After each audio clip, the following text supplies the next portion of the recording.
Noroña encabezó el cateo de una residencia de lujo valuada en más de 75 millones de pesos. La propiedad pertenecía a Norma Piña, expresidenta de la Suprema Corte de Justicia de la Nación. Mientras esta información comenzaba a salir a la luz, ella ya no se encontraba en territorio nacional. Todo indicaba que había abandonado el país rumbo a España o Canadá, fuera del alcance inmediato de la autoridad mexicana. No fue casualidad, fue una salida calculada. La mansión se encontraba oculta entre montañas, caminos privados y una densa zona boscosa en Valle de Bravo. No aparecía en su declaración patrimonial, no figuraba en registros públicos y no existía oficialmente para el país al que juró servir. Sin embargo, sí existía como refugio personal, como espacio de lujo y silencio.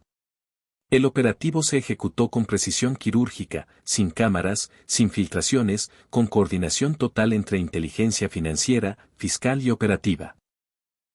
Bajo una sola conducción, Noroña dejó claro que no se trataba de un espectáculo mediático, sino de una acción de Estado. Al abrir el portón blindado, los agentes encontraron mármol importado, maderas finas, alberca climatizada, elevador interno, cine privado, 2 cocinas completamente equipadas, 6 recámaras, 8 baños y una cochera diseñada para 9 vehículos. Un nivel de vida imposible de justificar con ingresos públicos.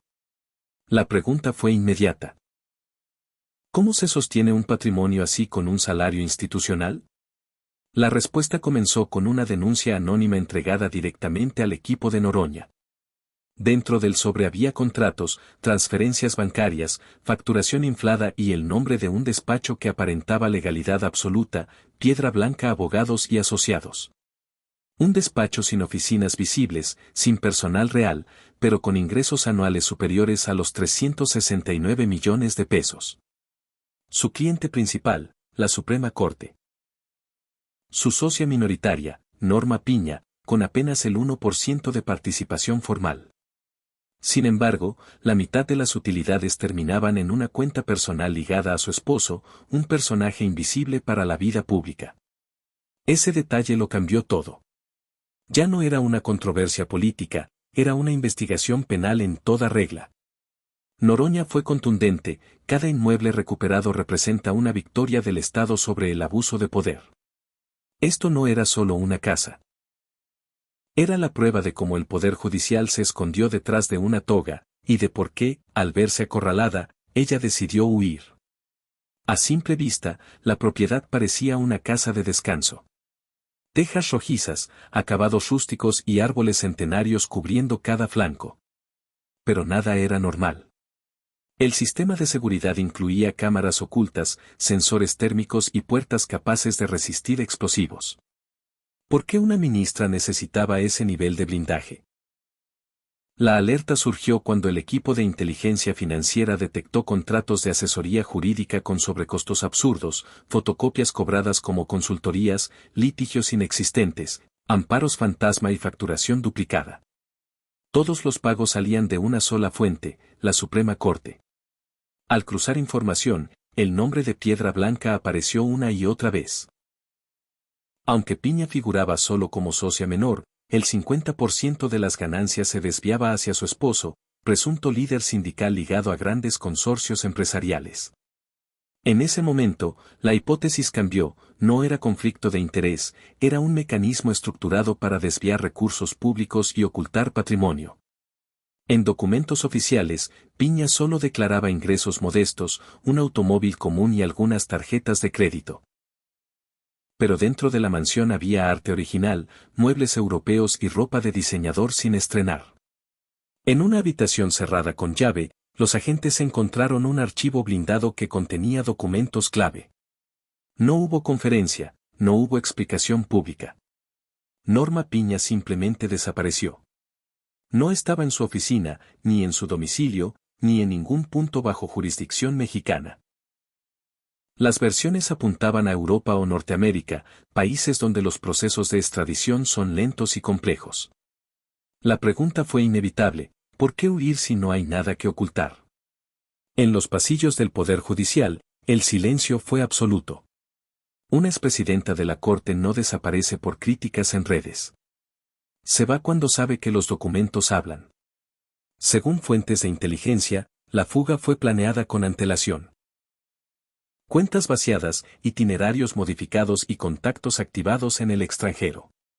Para Noroña, el mensaje fue claro: cuando alguien de este nivel abandona el país, el caso deja de ser administrativo y se convierte en una amenaza institucional.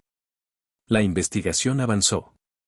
Se congelaron cuentas, se revisaron rutas financieras y se abrieron carpetas que no dependen de la presencia física de nadie. El mensaje fue directo: quien huye no se salva. La mansión era solo la evidencia visible. Detrás había una red. El equipo de inteligencia reconstruyó un sistema de empresas fachada, contratos duplicados y cuentas espejo. Piedra Blanca era solo la punta del iceberg. Durante más de una década, la empresa facturó cientos de millones sin actividad real. Los contratos incluían conceptos vagos y sobrecostos de hasta 1000%, todos autorizados bajo la presidencia de Piña. Las ganancias fluían hacia cuentas bancarias, inversiones y propiedades no declaradas. En documentos incautados apareció una lista de 5 inmuebles más, todos ocultos, todos conectados al mismo despacho. La segunda propiedad, ubicada en Colorines, superó todo lo anterior. Una mansión tipo fortaleza con sistemas autónomos de seguridad, bóveda digital y documentos clasificados.